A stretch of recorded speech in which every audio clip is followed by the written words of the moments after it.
reconstituer le passé mouvementé de la Terre, les cycles orogéniques successifs. Dans ce thème de spécialité, vous faites suite au travail que vous avez amorcé en première, en spécialité aussi. Vous aviez parlé de la dynamique terrestre et en particulier de la dynamique tectonique de la Terre.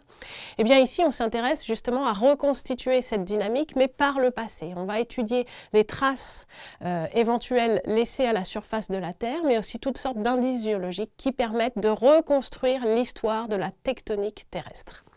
On va s'intéresser ici à 3 points. On va d'abord parler de la géologie et des reliefs mondiaux actuels. Ensuite, on parlera des âges qui sont très divers concernant la lithosphère dans le domaine continental aujourd'hui.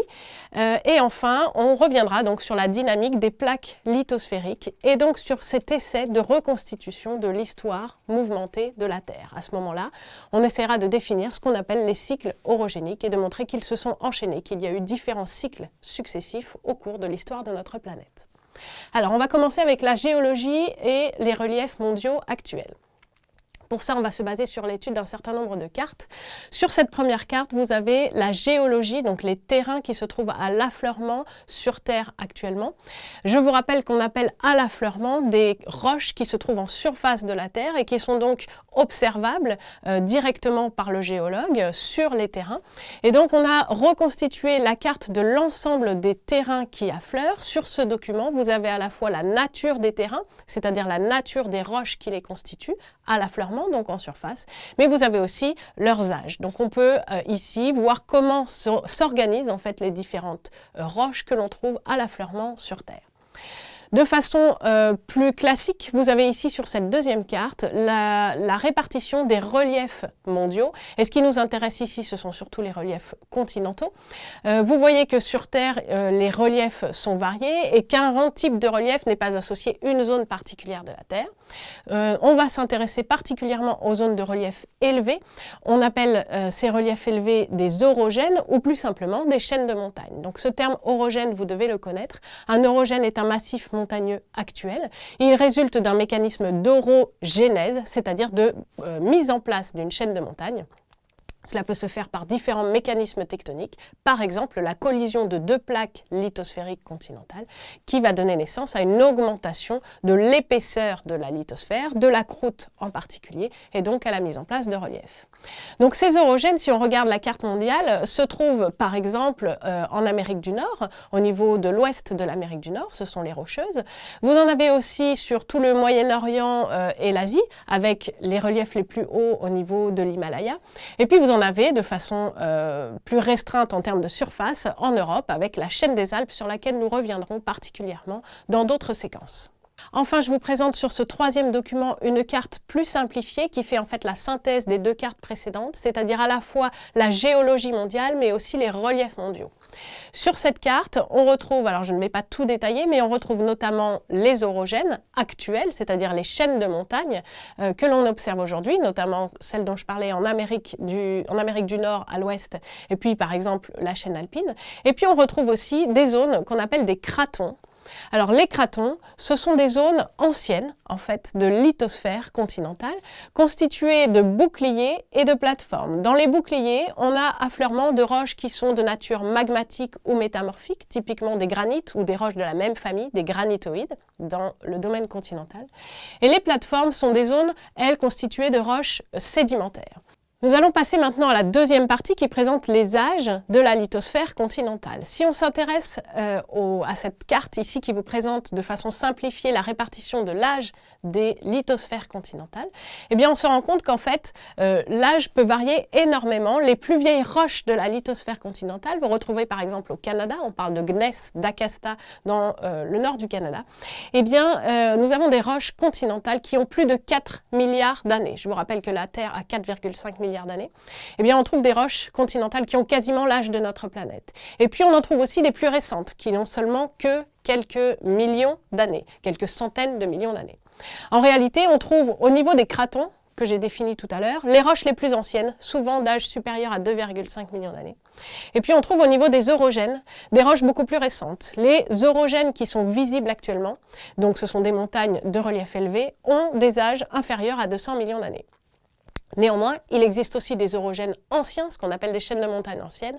Et vous connaissez par exemple en France des montagnes dont l'âge est supérieur à 200 millions d'années. On est ici plusieurs centaines de millions d'années.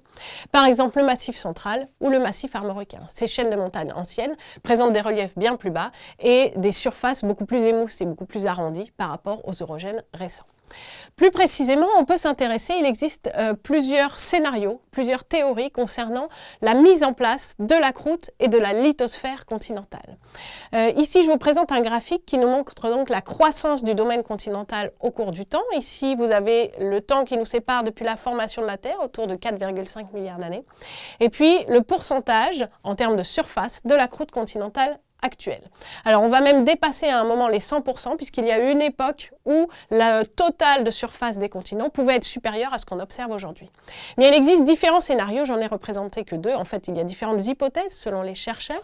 Mais dans tous les cas, vous voyez que qu'on soit sur l'hypothèse 1 ou l'hypothèse 2 que j'ai représentée ici, nous avons une forte croissance du domaine continental relativement ancienne, à une époque qui s'appelait l'Archéen. Et en fait, à partir de 2,5 milliards d'années, eh bien, la croissance devient limitée concernant le domaine continental. Ça signifie que l'essentiel de la croûte continentale, et donc de la lithosphère continentale, s'est formé il y a plus de 2,5 milliards d'années, et qu'il s'en forme peu depuis. Cela explique qu'on trouve au niveau des cratons des roches très anciennes. Et depuis donc cette période de formation intense à l'Archéen de la croûte continentale, eh bien, en fait, c'est un recyclage de la croûte continentale qui s'observe. Ça nous amène en fait à notre troisième point qui est la dynamique des plaques lithosphériques. En effet, vous avez vu en première déjà et dans les classes précédentes que la surface de la Terre est découpée en une quinzaine à peu près de plaques lithosphériques. Je vous rappelle au passage que la lithosphère, c'est la croûte et la partie supérieure du manteau supérieur. Dans cette carte ici, dernière carte de cette séquence, vous avez la répartition des plaques lithosphériques. Donc elles ne sont pas toutes de même nature, certaines sont continentales, d'autres océaniques, d'autres mixtes. Et par ailleurs, elles ne sont pas toutes de même surface. Par ailleurs, vous avez vu en première, en spécialité aussi, que ces plaques lithosphériques entretiennent des mouvements relatifs les unes par rapport aux autres et qu'aux surfaces de ces plaques lithosphériques, il y avait une dynamique particulière qui s'accompagne d'une activité géologique, c'est-à-dire volcanique et sismique. Eh bien, cette dynamique des plaques lithosphériques, elle existe en fait depuis la formation de ces plaques et ces mouvements relatifs génèrent en quelque sorte les cycles orogénique. Un cycle orogénique étant en fait lié à la formation puis à la disparition d'un orogène, c'est-à-dire d'une chaîne de montagnes. Depuis le XVIIIe siècle, on a observé et compris l'érosion des chaînes de montagnes qui amène les reliefs à disparaître petit à petit. Et la notion de cycle orogénique fait référence à la formation des chaînes de montagnes, puis à leur disparition. En fait, un cycle orogénique peut se définir en 3 phases. Une phase de sédimentation où des roches, donc sédimentaires, vont se former. Puis une phase d'orogénèse où, par différents mécanismes, il va y avoir par exemple des plissements et une augmentation de l'épaisseur et donc du relief.